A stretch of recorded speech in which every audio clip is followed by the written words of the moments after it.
Good afternoon, everyone. Thank you for joining us today. We are going to present on the impact of COVID-19 on property law, and this is part 3, our third webinar on COVID-19 and property law. I know that you're very busy trying to balance responsibilities at home, perhaps homeschooling. So we thank you, and there's so many webinars being put on every day. So we thank you for your time. We really appreciate having you here. And most importantly, we hope that you are staying safe and healthy in this uncertain time. Before I begin, I'd like to mention that we have decided to partner with a charity. We were wondering, what can we do to help those who are in need, keeping in mind physically and socially being distant from each other. And given that schools all over the world are not operating in a classroom setting face-to-face, we decided to partner with Renewed Computer Technology. What that means is any electronic device, your phone, your computer, your iPads, tablets, anything of that nature that you have chucked in a corner and you're not using it anymore, please contact me and we will make sure it gets to our office and we will send it all together to Renewed Computer Technology, so those who are in need that don't have access to technology are still able to learn. Before I begin, I'd like to thank our friends for helping to promote our webinar. Almost 100 people have registered today. And the reason why we have been able to get that reach is because of our friends, from individuals to organizations to institutions. They have all spread the word about what we offer and the assistance that we can provide to you. Your feedback is very important to us. And so what we will do after this webinar is send you an email, and the email will contain information about our upcoming webinars, and our friends, contact information for them. It will also provide a survey. And I ask you to take 5 minutes out of your day to complete the survey. It is very important to us to get your feedback. That's the only way we can learn and we can improve, is through your feedback.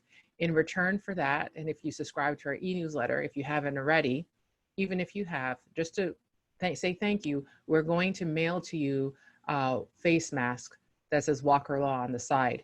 Our premier mentioned yesterday that he recommends face masks if you are unable to physically distance from each other. So these reusable face masks will come in handy. Our email will also contain information about our 2 upcoming webinars. On June 24th, about a month from now, we'll have another property law webinar, because the laws seem to really change almost every day with property law. And on July 9th, we will answer your employment law questions. So if you have any questions that haven't been answered today, or if there are any questions you have between now and then, our next webinars, please email me, and we will make sure that we address those questions in the webinar. So I already see that we've received a question from Gurjot. Thank you. You will receive a recorded version of this webinar. A link to this webinar will be included in that email that will be sent to you. Previous webinars are also available. We are going to cover new property law information. We're not really going to rehash information that we've covered before. So I encourage you to review our previous webinars if you want to learn more about property or employment law issues. You can subscribe to our YouTube channel, or you could find those webinars on our website under the tab webinar. So going into a brief description today, I will provide to you housekeeping and an introduction to our team. I will provide an update on the government and courts' response to COVID-19. I'll focus on property law matters, but I'll focus also on new matters. I will also answer your property law questions, regarding commercial rent relief, how to deal or issues that may arise when you're selling a property during a pandemic, such as your purchase agreement of purchase and sale, issues that I see that haven't come up yet regarding virtual open houses and navigating residential tenancies. If you have any questions, they can be answered at the end. But as you can see, We are trial lawyers, we're litigators, we're used to being in court and answering questions on our feet. So if you have a question, just ask it right away. We will try to answer it as soon as you ask the question. And please keep in mind that this webinar is for general information purposes only and is not intended to be independent legal advice. So housekeeping. You will be asked, for those of you who haven't joined us before, the way our webinars proceed is that they're interactive. We want them to be as engaging as possible. And so before we get into a particular topic, we will bring up a poll and ask you to vote on the question. And then we will share the answers with everyone here. Then we will let you know what the correct answer is and provide some suggestions. But it all starts off with the poll. So when the poll pops up, I recommend that you answer it. We usually give a minute or so to answer the question. I would also like to mention that we went through a few practice runs before, and we realized that the polls don't necessarily work that well if you're participating in this webinar through mobile phone. So you may want to, if you can, participate in this webinar by using your laptop or a desktop computer. The chat box is at the bottom. So for those of you who are not familiar with Zoom, if you have a question, just type it in here and we will try to answer it right away. So the roadmap today, how we will proceed is number one, when we get into the issues after we speak about the changes in the law, there will be a poll so we can understand your perspective. So we understand where you're coming from. So that's a question we'll ask to you. Then we'll discuss the correct law answer and the law, and we'll provide suggestions. Knowing what we know now, what suggestions could we put in place so that you avoid problems? Because although we are trial lawyers and we like going to court, we like helping people resolve things and settle. So a brief introduction to us is, my name is Tanya Walker. I created Walker Law 10 years ago after I practiced at two Bay Street firms. For those of you who are participating internationally, Bay Street's equivalent to Wall Street. And I specialize in just commercial litigation, employment, contract, and property. I've also been very fortunate for the last 4 years to be a legal analyst on national television stations. For those of you who are international, they're equivalent to NBC, CBS, and ABC. Jordan Rutliff is a panelist who will be joining us today. We are very fortunate. He's a member of our firm. He articled with us, which is an intern, and then he practices with us. And so he is concentrating on property law. So he will be joining us, and we are very grateful that he will. The rest of our legal team is Jordan Koenig, who is specializing in employment law. He has provided submissions to all levels of court, including the Supreme Court of Canada. Marley Annette, who's a paralegal student, and Rishi Nagashar, who's an incoming associate. So how it works is usually you article before, as an intern, before you are eligible to practice law. And Rishi has finished articling here, but he hasn't been called to the bar yet. He'll be called to the bar next month. So he's an incoming associate, so he's kind of in limbo. I really want to thank Marley and Rishi for their hard work that they put in helping us prepare for this presentation. It's taken a very long time to put this all together, and I really appreciate their efforts. Also, if you ask questions in the chat, Rishi will answer you by responding back to you, but I will try to read out as many questions as I possibly can.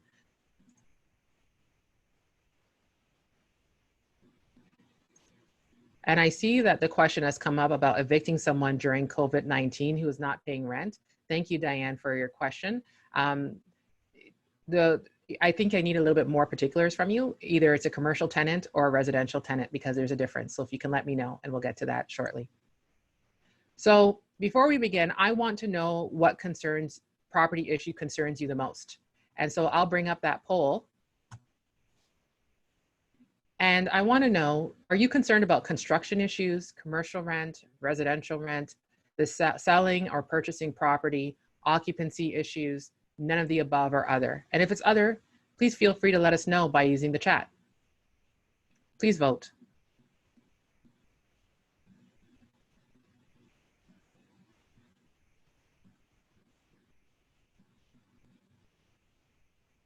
So I'll give it about 10 more seconds here, and I'll review some of the questions in the meantime. Okay, Diane, it's residential. Well, I'll answer that shortly. So I'm going to end the poll now. So it looks like the majority of you are most concerned about the selling and purchasing of property. And we will spend more time focusing on that. Looking at the attendee list, the majority of you who have registered are real estate agents. So we have already prepared in advance for that response. Next is commercial and residential rent. Not many are concerned about construction, occupancy, or none of the above. If it's none of the above, please feel free to let us know if there are any property issues that concern you at all in the chat.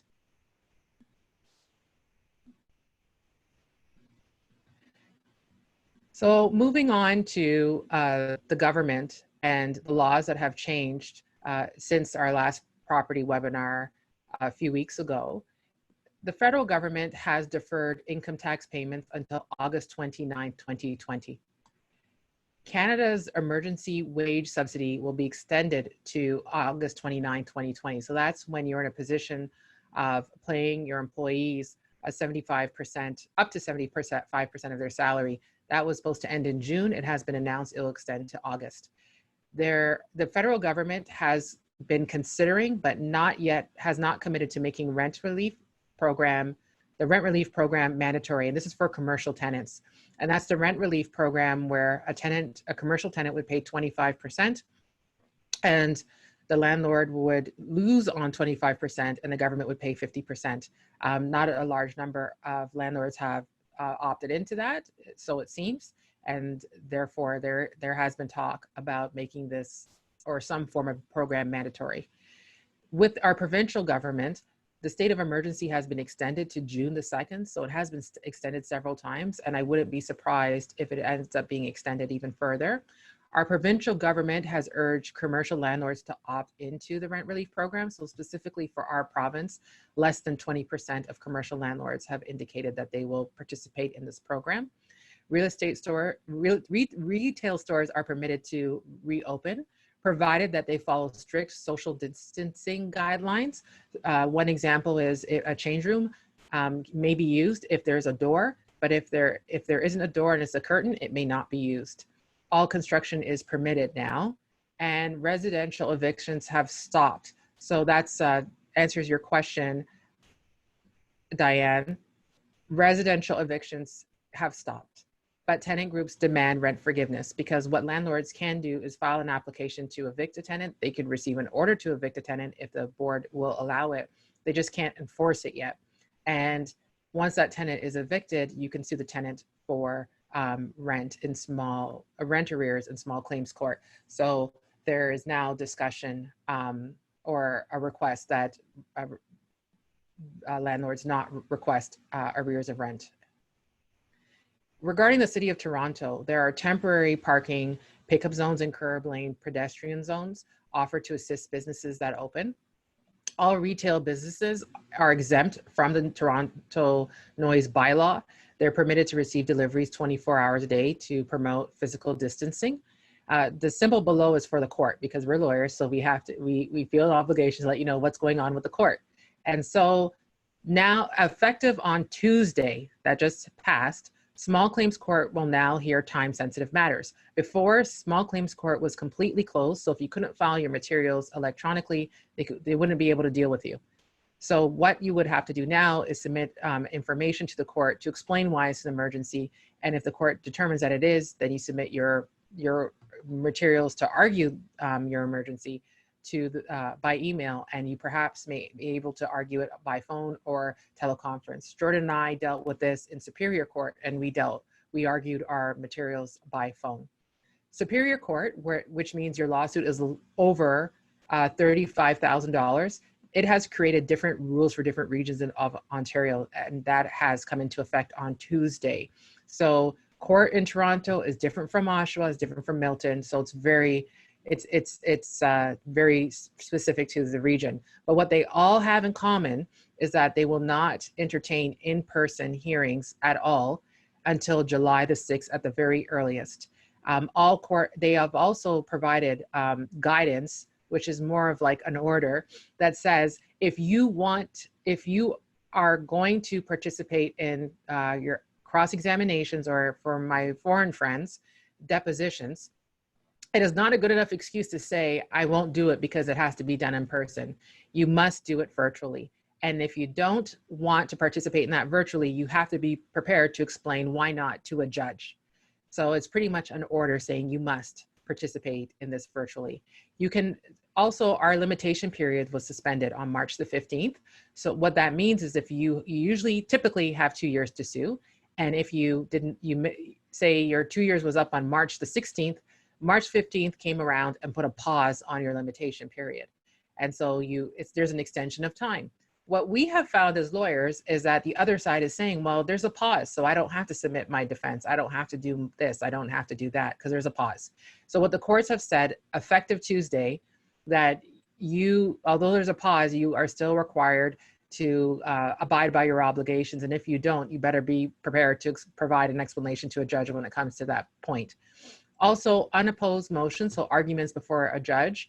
If there is no opposition, or if it's on consent, everybody agrees, they may be reviewed. You may submit your materials on it for your motion. And if it's a simple motion, simple argument, you may submit your materials to a judge. The judge will deal with it in writing. And if they need to discuss it with you or have you make submissions, they'll write to you and let you make submissions. So there has been movement compared to before Tuesday. And Warren, thank you. Warren is a mediator, Warren Morris. There is a point that he's mentioned. The courts are also urging lawyers to proceed with mediation by video conference. And to add to Warren's point, even in areas where you don't have to participate in mandatory mediation, if your lawsuit's filed in Toronto, mediation's mandatory. If it's filed in Oshawa, it's not. The courts have said, try mediation anyway. Thank you, Warren.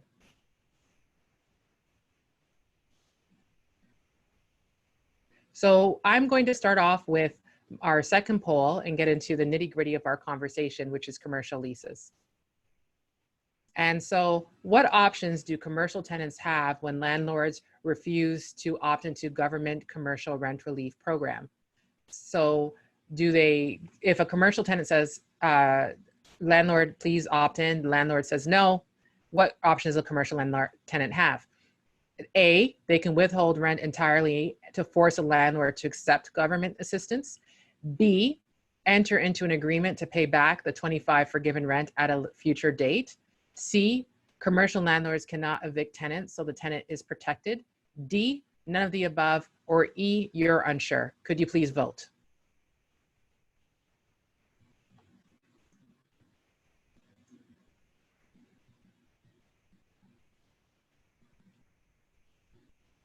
And so there was a question that we received while you're voting. How do landlords explain to angry, and Jordan, maybe you can answer this sure. Because you're covering this topic. How do landlords explain to angry commercial tenants that the CRA is asking the landlord to give up 25%, and that can impact mortgage payments and other expenses? It has become especially hard, especially after what Doug Ford has said on TV.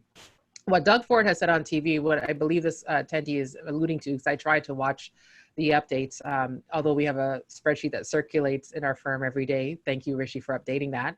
Is he pretty much slapped landlords on the hand and said, come on, accept this.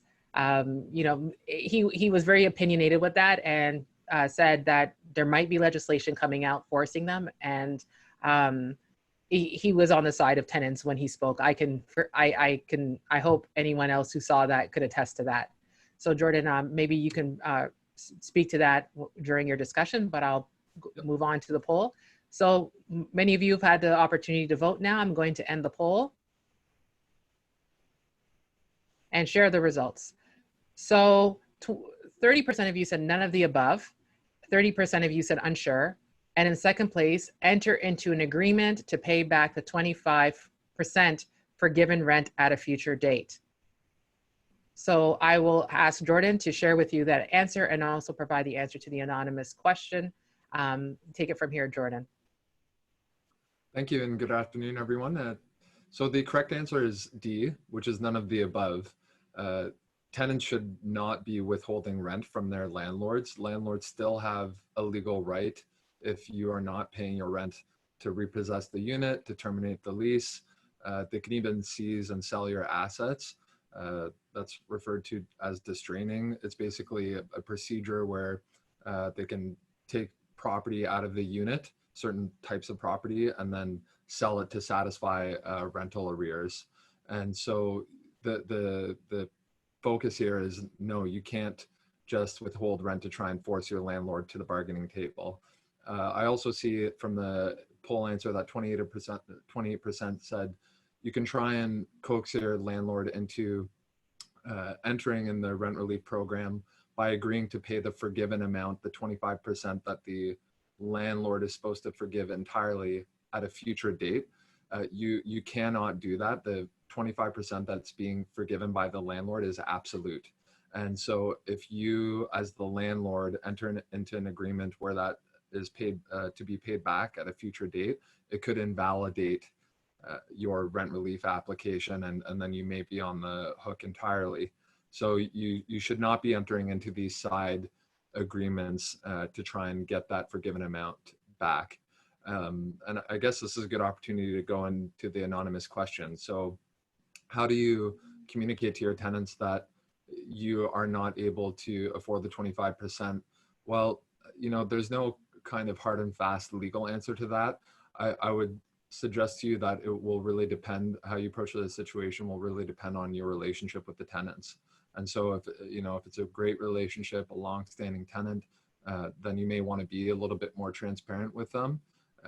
But really the way the program is structured right now, at least, it's optional at the landlord's request, right? So the landlord can choose to opt in or opt out. They don't have to explain to the tenant why they are opting in or choosing not to opt in. So the answer is, more of a kind of business one than a legal one. Next slide, please, Tanya.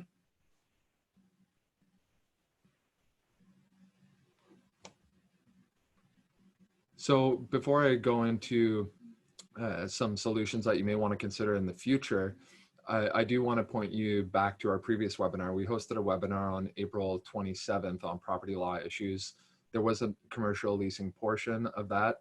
We covered the basic structure of the rent relief program, and we also spoke about some contractual terms, paragraphs that you may want to consider to help you in the future. I'm not going to cover those in great detail, but the force majeure is part of one of the suggested solutions that we're going to get into for future lease agreements. Force majeure, Cole's notes, is basically there's an act of God, there's something outside of the party's control that has made it impossible for the parties to meet their obligations.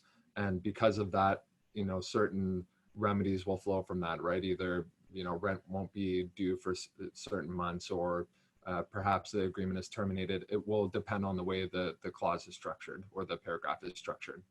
Next slide, please, Danny.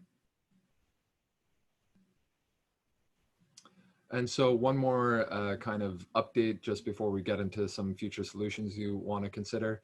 So there was some guidance released from the Canadian Mortgage Housing Corporation, which is the entity that's helping the government administer this rent relief program.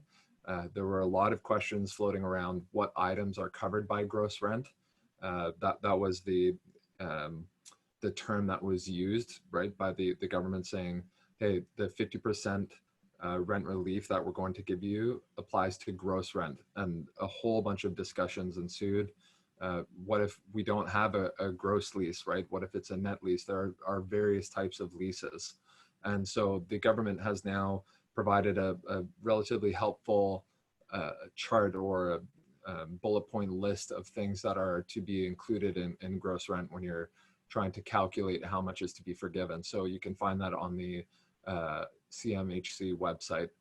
The other thing that I found particularly interesting and helpful is that the 25% that is due from the tenant throughout the rent relief period. So again, remember, 50% comes from the government, 25% from the tenant, and then the remaining 25% gets forgiven by the landlord.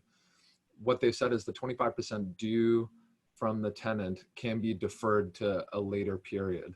So that gives more flexibility, right? A tenant may not be able to actually pay their 25% portion in the, in the current circumstances. So there is that flexibility there. What's interesting is they seem to have skirted around the issue of what happens if a tenant doesn't pay their 25% and the landlord doesn't agree to defer that rent. And I'll get into that. And just a final note, the portal is opening on May 25th. So now is really the opportunity to try and hash those final details out between you and the landlord, or as the landlord with the tenant, to get yourself well positioned for the application. Next slide, please, Tanya.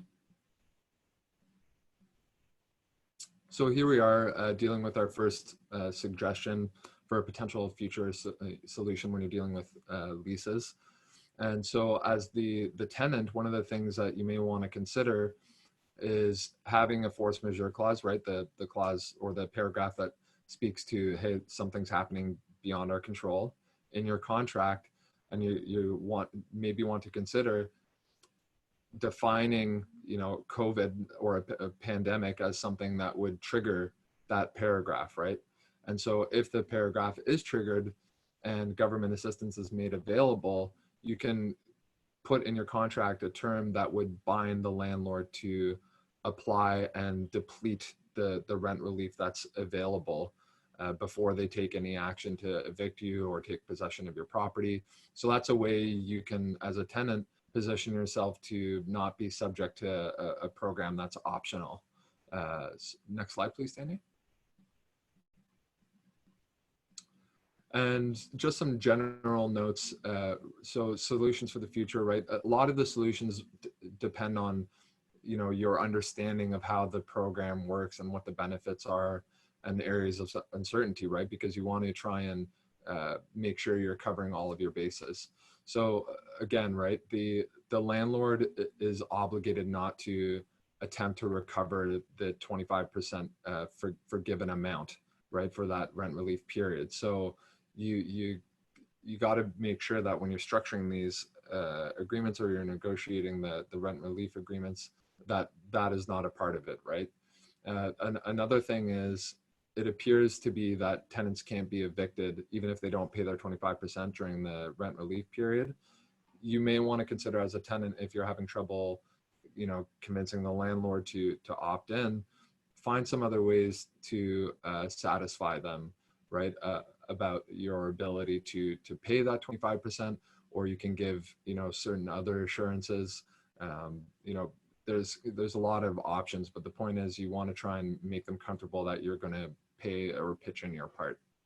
The other thing is, who's responsible, right, for anything that's inaccurate in the application, and if the application gets rejected, right?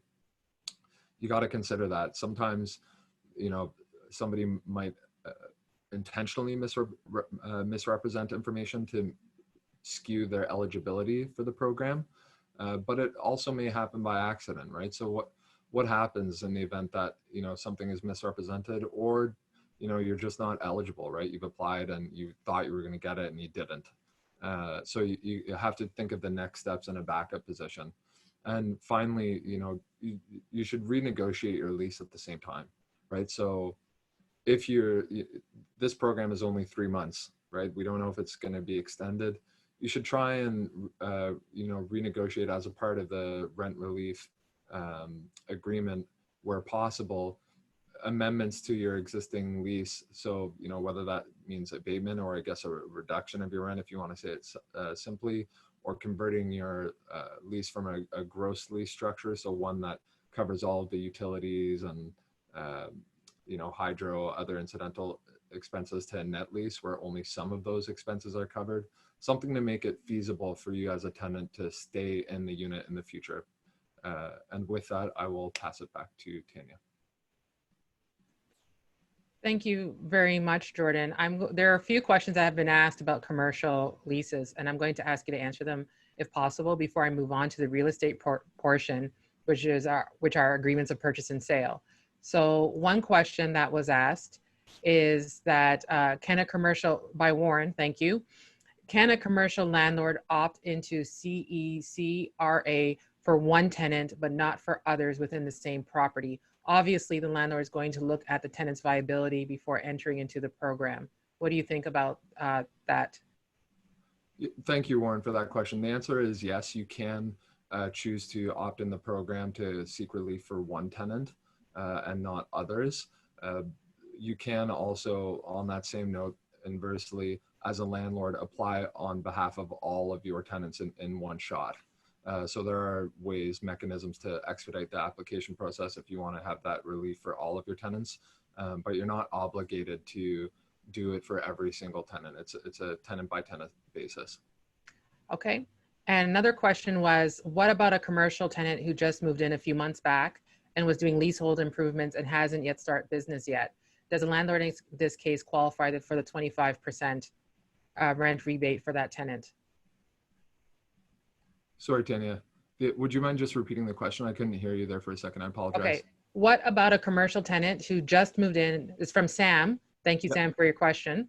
What about a commercial tenant who just moved in a few months back and was doing leasehold improvements and haven't started their business yet? Does a landlord in this case still qualify for the 25% rent rebate for that tenant? Right. So that's a great question. Thank you, Sam.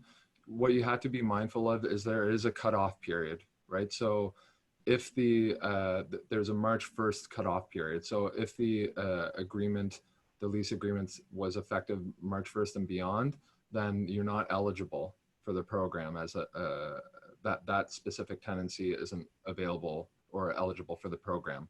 So assuming that it was entered into the month prior, you would really have to look at the terms of the lease agreement itself. Oftentimes when leasehold improvements are being made to the unit, there's kind of a suspension of rent for that period of time or a reduced rent. That's going to kind of be the baseline point of reference, right? If they're not generating revenues too, they could plausibly be eligible for the program. That's one of the kind of classes of tenants that are potentially covered. But if the lease agreement has a reduction in place to allow the tenant to make those improvements for a period of time without paying full rent, then it's a contract and that should be honored. Okay, thanks, Jordan. One other question is,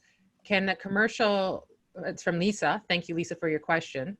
Can commercial landlords force you to extend your lease agreement in exchange for a reduction in rent while business is closed?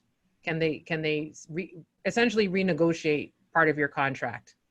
And the last one, because we have to move on, is can a landlord refuse, and this is anonymous attendee, can the landlord refuse to defer the 25%? So first can the landlord say, I need you to renegotiate the lease or some term of the lease?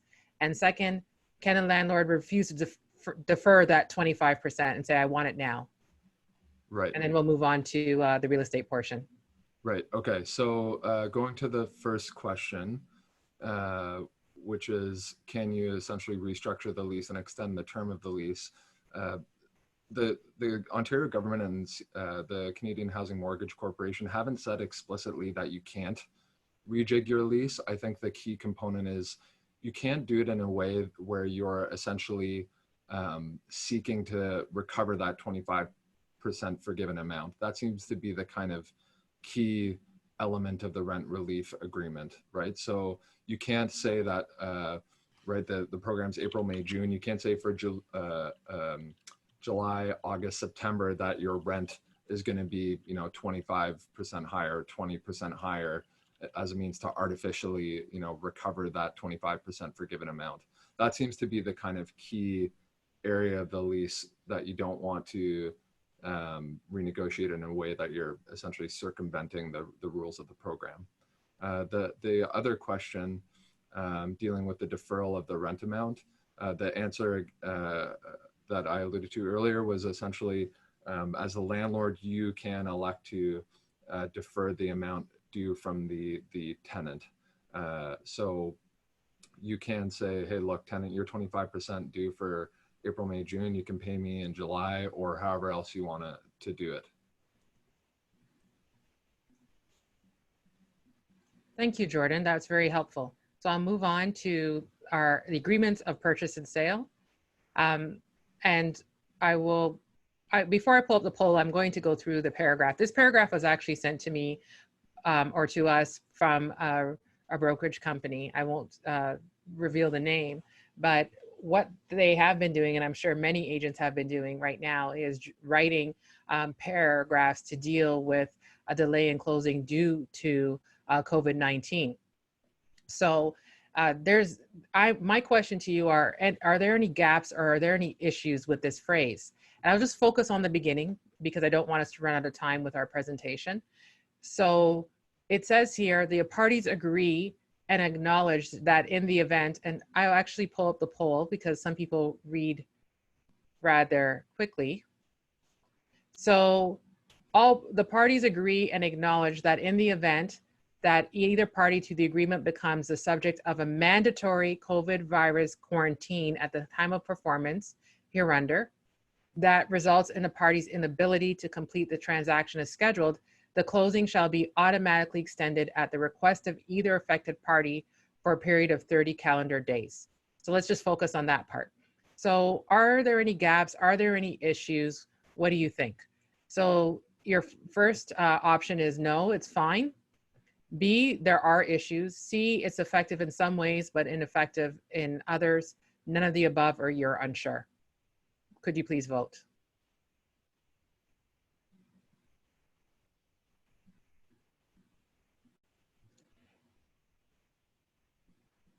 And I will close the poll in about 10 seconds.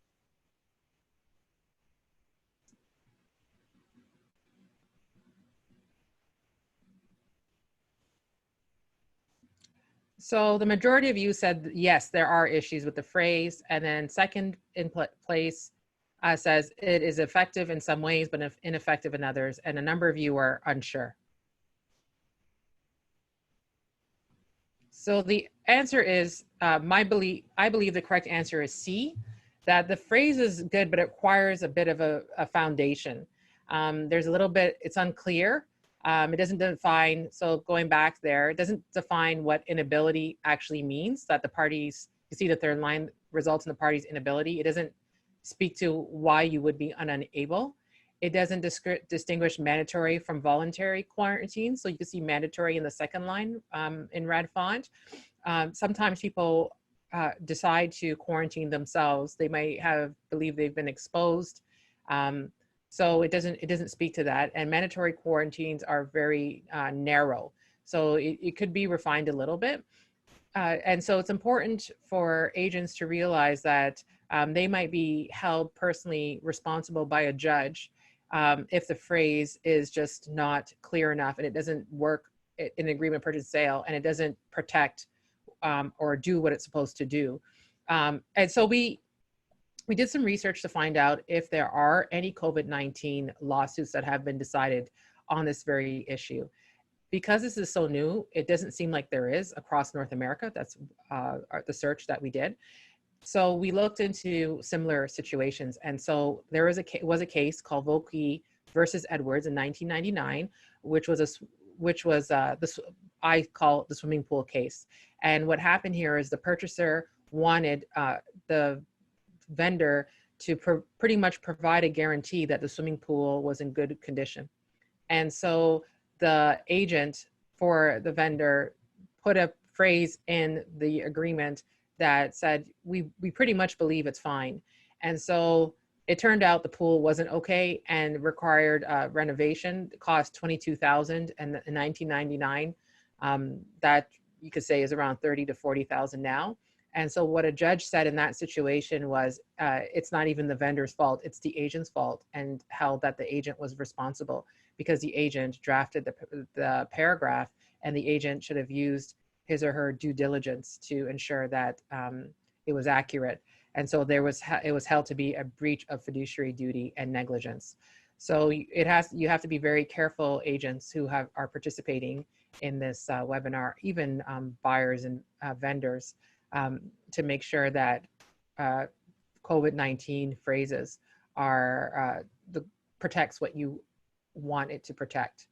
So here's a suggestion of what I think could be done or how this paragraph should be modified to deal with the pandemic. So you can see that in where I highlighted in red, so you don't, it's a very long paragraph. If there isn't a pandemic where there's a government mandated quarantine and it results in the physical inability to complete your end of the bargain, there's an extension for 90 days. And so you'll use your due diligence to kind of complete it earlier, but you have 90 days because 30 days might not be enough. So now that you had some practice, let's see if there are any gaps with this phrase. And I'll pull up the poll.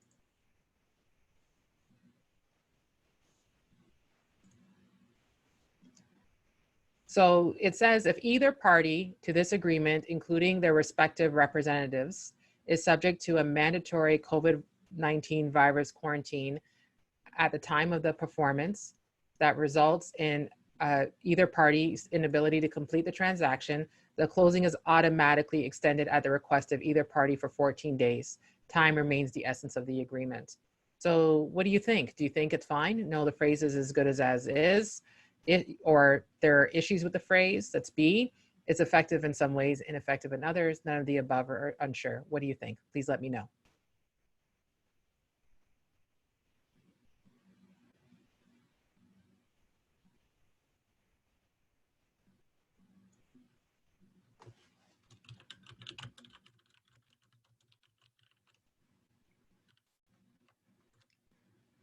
Okay, so I'll end the polling in about 5 seconds.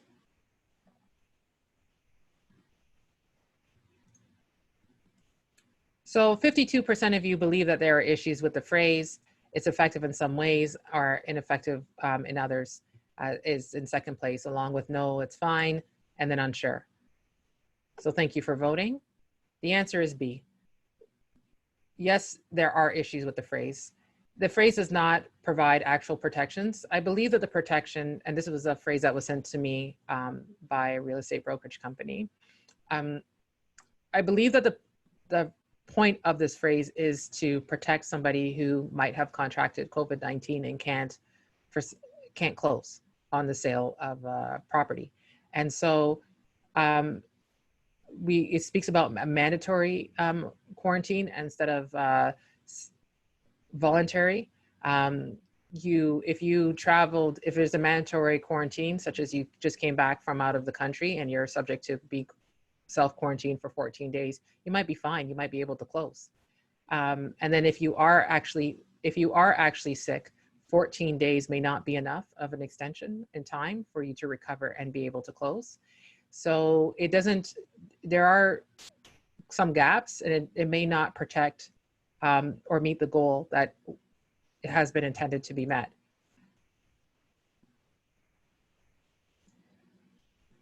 So some tips for when you write phrases in an agreement of purchase and sale.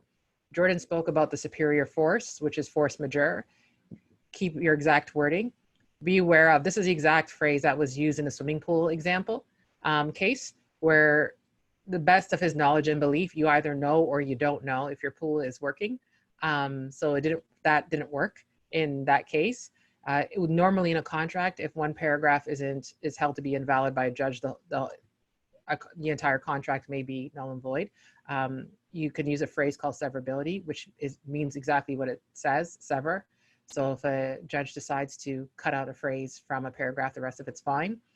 And judges don't typically like excuses. So if you say, I didn't write a very good paragraph because I didn't have a precedent, COVID-19 hasn't happened before, it may not fly with a judge.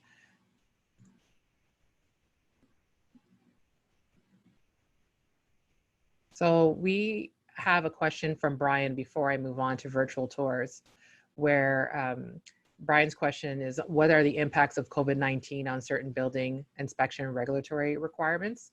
Kendra, I see you raised your hand. You can type in your question if you like. For example, sprinklers and elevators must be inspected in person, but it's not possible for an inspection team to do this while maintaining social distancing. So the issue here is, what do we do now with building inspections, given that there's COVID-19? And the answer is, this is an essential service. Inspections have always been an essential service. So if it's possible to stay physically distanced, you should try. If not, use a mask, face shield, and gloves if possible. And just to add on to your answer, the Ontario government has also posted extensive guidelines on the construction industry and how you can maintain health and safety. And so you can use that as a reference point for the inspection industry as well.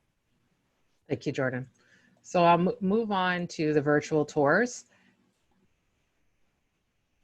And so the issue here is, and I'll give you the scenario because the entire scenario can't actually fit in the box. So the issue here is someone voted all of the above. You weren't able to read the question yet. Just hold on for a sec. So the issue here is somebody purchases property through a virtual tour. They've never ever visited the property. The first time they actually visit the property is when they're about to move in. The virtual tour shows that the property is beautiful, but does not disclose that there's a crack in the wall. When that person moves into the property, they see the crack, they inspect it a little bit, they realize there's foundation damage, it's gonna cost $100,000. Of course, the buyer has to pay for that, but who else may a judge say is responsible for contributing to that cost of $100,000? A, the seller, B, the agent, all of the above, or none of the above, or unsure? Which one do you think, or if any, do you think will be responsible, where a judge will say you must contribute to the cost of the $100,000 to repair the foundation? Brian, I see you raised your hand. Feel free to type in your question. Or you can email it to Rishi, who's also monitoring this. So I will stop the poll in a few seconds.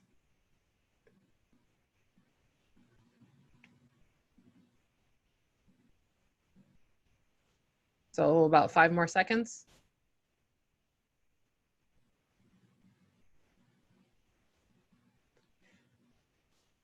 So 71% of you said all of the above. The seller and the agent may be held responsible by a judge due to this crack in the foundation that wasn't disclosed.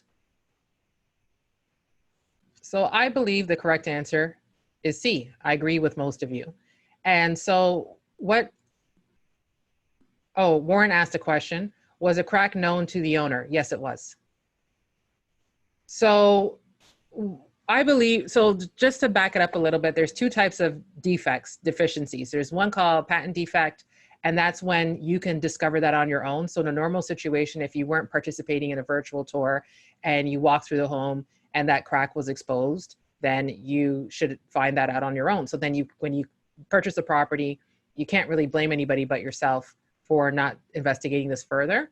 The second is a latent defect, which is a defect where you can't just see it with the visible eye. So one situation that I had to deal with a few years ago with a client is mold. And so my client sold a home with mold in it, and my client, the inspector, the agent were involved in litigation. And so it was the purchaser had to demonstrate that we knew or should have, the vendor knew or should have known that there was mold in the home. And that wasn't able to be proven. So the vendor was not held to be responsible for the repair. Now, latent defects must be disclosed because they're not visible to the naked eye. So when I started seeing more and more virtual tours, the concern that I had in my mind was, could somebody be held responsible for something that normally you wouldn't have to disclose, but now you should disclose, and how do we deal with that? And so in a situation, so there aren't any cases about this topic that we were able to find in North America, but something similar was the case of Geeman Hart versus Babbitt in 2016, where this person purchased property and there was water damage and it was covered up with white paint. And she had an inspector, it was actually her father, but the court said she won't be held responsible for this because it was hidden. So real estate agents have a duty to disclose latent defects that are known to them, and they have an obligation to verify information that's provided to them by the seller. So something that, keeping in mind virtual tours, something that might not have been your responsibility to disclose if there wasn't a virtual tour, may be your responsibility now. And so there's 3 cases where Krawchuk, there's faulty plumbing. The agent was held responsible for failing to just verify information. Jung versus IP, which is an interesting one because in that situation, the sellers covered up termite damage, but the judge said, you know what, you knew that there was a termite issue in the neighborhood and you should have investigated it more to the agent. 123 Limited versus 606 Limited is a case in Alberta where the seller concealed an environmental report and a judge said to the agent, you're 25% responsible because you should have investigated this a little bit further to discover that there was an environmental report. So that's very important to keep in mind. Oh, and so Sam has asked if there are mites in the property, I think termites in the property, but has been hidden under the drywall. Is it patently defect? I mean, a defect is one that you knew or should have known of. And so that's what happened with the case that I dealt with the mold, that the person did not know they're selling a home with mold. So it just depends on the knowledge. Okay, so I will move on to virtual tours, just some solutions. And so some solutions, suggestions on how to deal with this issue that may come up in the future is for buyers, try to attend the property if you decide to purchase property from based off a virtual video, or have someone there attend that you trust, such as an inspector. Have phrases in the agreement of purchase and sale that deal with issues such as mold or termites or whatever may concern you. Brokers, ensure the description of the property is correct. Provide a disclaimer in the video, especially if you're the one taking the video. Make sure that the seller signs off on the video and says it's okay to post it, say on YouTube. Make inspections mandatory, and make sure obvious defects are disclosed. And sellers, disclose all potential issues to your realtor. Review the realtor's publications, such as the draft MLS listing before it goes up, or the draft video before it's actually put online. And usually between the time that you purchase property and you close, usually attend property 3 times. You may want to provide the opportunity for that person to attend more than 3 times, say 5. So going to the topic of residential tenancies, I will go to the poll.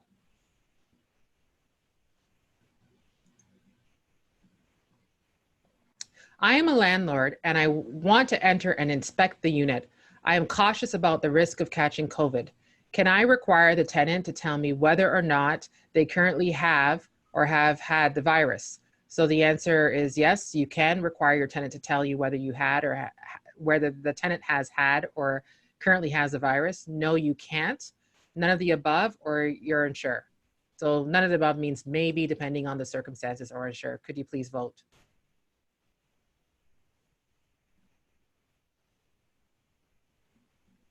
And I will give it about 5 more seconds just because I don't want us to run out of time today. This is the last question. And I see it.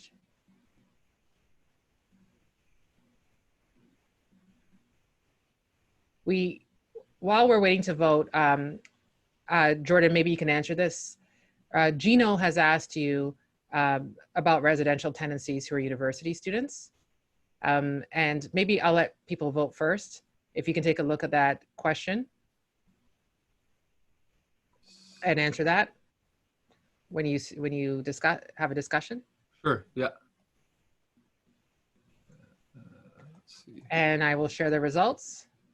So yes, you can require that. The majority of you, 50% of you, believe that you can require the tenant to tell you whether or not they currently have or had the virus. 28% of you say no, 14% say none of the above, so maybe, depending on the circumstances, and 8% of you are unsure. Thank you for voting. Jordan, will you provide the correct answer? Yes, next slide, please. So the correct answer is B. You cannot require disclosure of a diagnosis.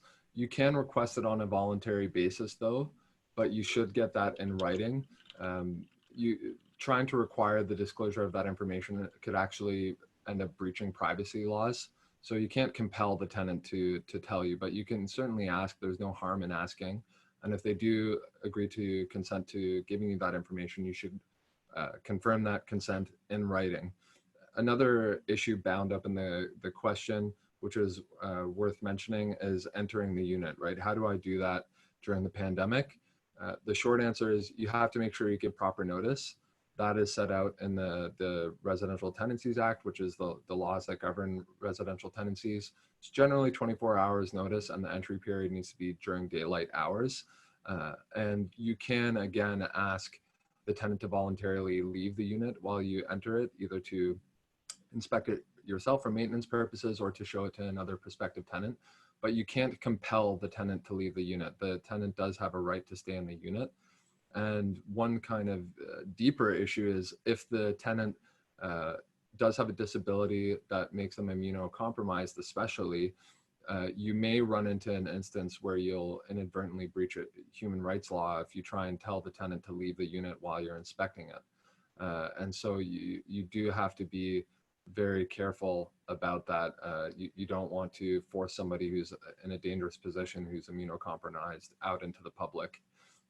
The other question relating to university students, one of them wanting to leave to go home because school has ended and they're not wanting to pay rent. The short answer is some rent is better than none, and it's really uncertain when the rental market will bounce back, especially in the university context. You'll have to look at what type of tenant are they, right? Are they in year 2 of 4 years of their education, and are they happy with your unit, right? Are they wanting ideally to stay there, right? Maybe try and renegotiate a situation where at least your carrying costs are covered.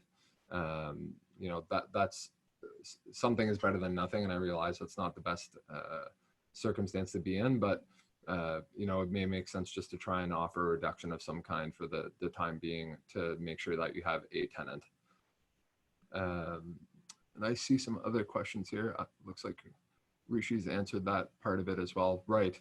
Yes, the other part of it would be the notice period. So tenants are required to give you notice before they leave the unit, 60 days under the Residential Tenancies Act. They can't just be in the unit one day, leave the other day, and leave you high and dry. They are required to give you notice before they leave. And to make sure we have time for additional questions, I'll end it now because I see we have 2 minutes left. Right, Jordan. So we have, for the people who are participating, we do have about 2 minutes left. So if there are any other questions, please ask them now. I will move on to, I won't spend time on rehashing what I said before about what you will receive in the email, because you'll receive the email shortly after the conclusion of this webinar with a link. I'll stop sharing the screen. And there are a few questions that came in, Jordan. And so I'm not sure we could spend the rest of the webinar, the last 2 minutes, just answering the questions. Sure. So I'll pull it up. So Warren asked, can a tenant deny you entry based on the fear that you're being infected? Right. So that's an interesting question. The Residential Tenancies Act does have some relief for the landlord as well, right? So the tenant can't arbitrarily interfere with your duties as a landlord and your entitlements as a landlord, right? So going back to that human rights issue, if the person is actually immunocompromised and in a situation where they could be at risk from any sort of exposure, then they may have the right to say, look, nobody's coming in my unit during this pandemic, and you're going to have to deal with that and try and find ways to accommodate it. Let's say you're in a multi-residential building, perhaps there's a common area that you can sanitize, make a safe space and facilitate something where this tenant can move into that safe space while the unit is being inspected. There's no kind of hard and fast answer, but the tenant can't just arbitrarily say, no, you're not coming in. It's a pandemic. Tough luck. Okay, and last question. Can a condo property manager, and we have about, it's 1 o'clock exactly, so we have to, if you can keep this question answered brief. Can a condo property manager refuse a seller to attend to repairs prior to listing? seller's an emergency, and there's a third-party floor repair. This is from Jeanette. So thank you, Jeanette, for your question. Okay, so I'll try and read between the lines and keep it short, but basically, so the property manager is an arm of the condominium board, right? So really, they ultimately take their instructions from the board. If the board decides that for safety reasons that somebody is not allowed into the building, a contractor for health and safety reasons, there was a case where repairs were denied due to health and safety reasons. The demographic of the building was much older, and there were some other circumstances that were considered. But the short answer is potentially yes, depending on the circumstances, the repairs could be denied. And last question from Sam. There's quite a few. So, I mean, I guess we'll try, if you have to drop off, thank you for joining us. We're just going to spend about 2 more minutes. I'm very much a stickler for time, but I also want to make sure your questions are addressed. Can a tenant, from Sam, can a tenant refuse showings due to COVID-19? So a landlord wants to show the property. Can a tenant say no? Right. So again, right, I mean, assuming you give proper notice, right, that's the first key element. And there's no reason why the tenant would be particularly prone to COVID-19, be somebody who is a disability and who's covered under Human Rights Code, then there is no right for them to just arbitrarily refuse your ability to enter in and show the unit to other prospective renters or to a purchaser, for that matter. I mean, you're going to want to accommodate them, though. You don't want to be draconian and force your way in and try and be in the same space. You're going to want to try and maintain physical distancing. Okay, thank you, Jordan. So it is now 1:02 p.m. and so we are going to wrap it up today. I would like to thank you so much for your time participating in our webinar, for your questions. It shows that you are engaged, the voting. If there's anything that we can do to make this webinar even more engaging, more interactive, or more informative, or if there's something that we did that you really like, please let us know so we can make sure we keep it up in the future. Thanks again. Thank you, Jordan. Thank you, Rishi. And I hope that, and Kendra, you're welcome. She wrote to us to say thank you. Nadija, thank you for joining us. I'm glad you enjoyed the webinar. Thank you, Warren. Diane, I'm glad that you thought it was a great source of information. I hope that you all stay safe and healthy. And please take a look around for any electronic devices you are not using so we can help others that really need the help. Thanks again. Have a great afternoon, everyone. Bye.